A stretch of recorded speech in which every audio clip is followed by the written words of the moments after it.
News 5 investigates. Now is one of the busiest times of the year for traffic and motorcycles. Bikers know there's no such thing as a fender bender on a motorcycle. A News 5 investigation shows us where the most dangerous intersections are for people on two wheels. News 5's Chad Petrie crunched the numbers and brings us this special report. A motorcycle crash can happen any time of day and anywhere. It's like losing a family member. But some spots in Mobile have greater odds for a crash than others. I-10 is one of those areas.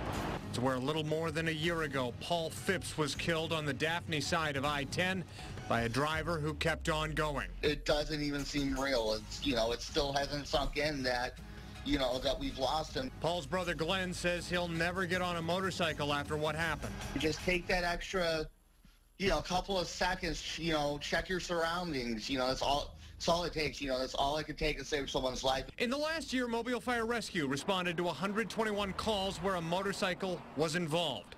Putting those records on a map, you can see many are clustered around the high traffic areas in Mobile.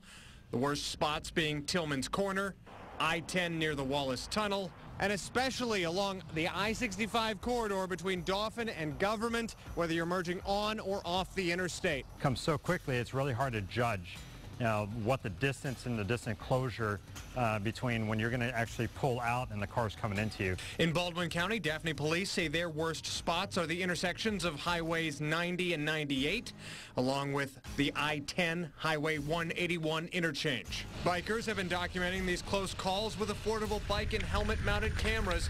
Here, a car pulls out in front of News 5's Jason Garcia in Pensacola. Jared Rayburn narrowly avoids a collision with a car in Robertsdale. And Matt Mullins has a gut-check moment with a semi-truck along I-10.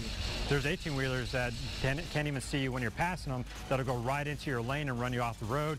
Bikers say every intersection is dangerous, not just the ones we're highlighting. They say ride to be noticed and assume no one else on the road can see you. That's why you hear a lot of them with loud pipes and running LED lights on their bikes and everything just to help what we can do on our part. Paul's Motorsports sits right next door to Beads and Leather in Mobile.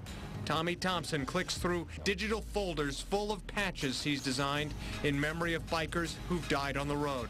Didn't see them, or the driver is taken off. They hit these guys and women on motorcycles, and they don't respect them enough to stay around to see how bad they are. Every patch, a person, like Paul Phipps. It's something that takes, an extra 2 seconds can save someone's life. Officials at the Alabama Law Enforcement Agency add that it's important for bikers to ride at their skill level, adding that there are only two kinds of riders: those who have had accidents and those who will if they ride long enough. Chad Petrie, WKRG News 5. In Northwest Florida, the Florida Department of Transportation says the intersection with the highest volume of crashes of all vehicle types by far is North 9th Avenue and East Wright Street. A distant second is North 12th Avenue and Bayfront Parkway. For a list to the map of Mobile motorcycle incidents and more data on Northwest Florida, check this story on WKRG.com.